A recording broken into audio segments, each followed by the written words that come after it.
Bienvenue à la revue de l'actualité économique et financière en Afrique, que nous ouvrons par le Bénin, qui vient de bénéficier d'un décaissement de 22,58 millions de dollars, soit environ 13 milliards de francs CFA par le conseil d'administration du Fonds monétaire international. Information à lire sur apanews.net. Décaissée au titre de la deuxième revue de facilité élargie de crédit, cette nouvelle enveloppe porte à environ 45,16 millions de dollars, soit près de 25 milliards de francs CFA, le montant total de l'appui financier octroyé au Bénin dans le cadre de l'accord conclu avec le FMI. Le Bénin a préservé la stabilité de l'environnement macroéconomique en 2016 en dépit des retombées négatives de la conjoncture régionale. Pour le FMI, il est donc nécessaire de poursuivre la mise en œuvre du dosage approprié de politiques macroéconomiques et structurelles afin de préserver les avancées durement acquises, de corriger les vulnérabilités du secteur financier et de contribuer au respect des critères de convergence régionaux en matière de finances publiques. Au Tchad, c'est le rapport de la Banque mondiale sur les questions de développement qui est mis en exergue par Tchad Info. Le document d'une soixantaine de pages met en évidence l'impact de l'accueil des réfugiés au Tchad, surtout l'impact sur le développement socio-économique du pays. Selon la source, le Tchad accueille 391 000 réfugiés, ce qui fait de lui le 6e plus grand pays hôte d'Afrique.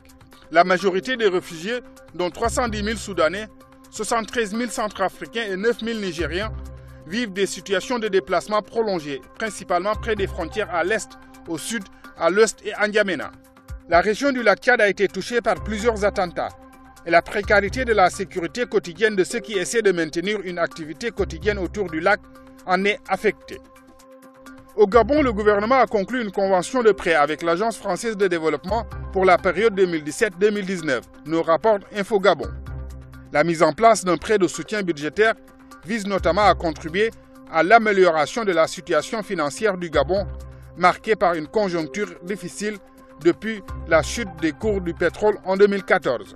Ce prêt consenti est un appui budgétaire global qui servira à l'appurement des arriérés intérieurs et extérieurs, compte tenu de l'impact de ces arriérés sur la performance de l'économie gabonaise et la mise en œuvre des réformes des finances publiques définies avec le Fonds monétaire international. Selon un communiqué du ministère gabonais de l'économie, de la prospective et de la programmation du développement durable en 2018, une partie du financement pourra être ciblée sur un programme d'assistance technique à la mise en place de ces réformes. Au cours de la dite période, l'AFD pourra octroyer à la République gabonaise 3 tranches annuelles de 75 millions d'euros, soit un montant total de 225 millions d'euros. Chaque tranche fera l'objet d'un accord préalable d'octroi de crédits spécifiques. Enfin, au Rwanda, les autorités veulent promouvoir l'industrie nationale à travers le salon Made in Rwanda à Kigali.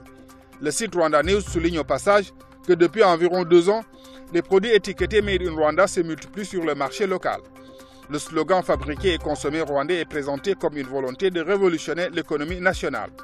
Selon la source, en 2016, le pays a dépensé environ 2 milliards de dollars américains sur les produits importés, tandis que les exportations n'ont représenté que 221 millions de dollars. Et pour le ministère rwandais du Commerce, si le pays a décidé d'augmenter les taxes sur le textile de seconde main en provenance des États-Unis, longtemps importé sous le traité d'un partenariat commercial AGOA, signé avec des pays d'Afrique subsaharienne, c'est afin de promouvoir l'industrie textile locale, nous précise Rwanda News.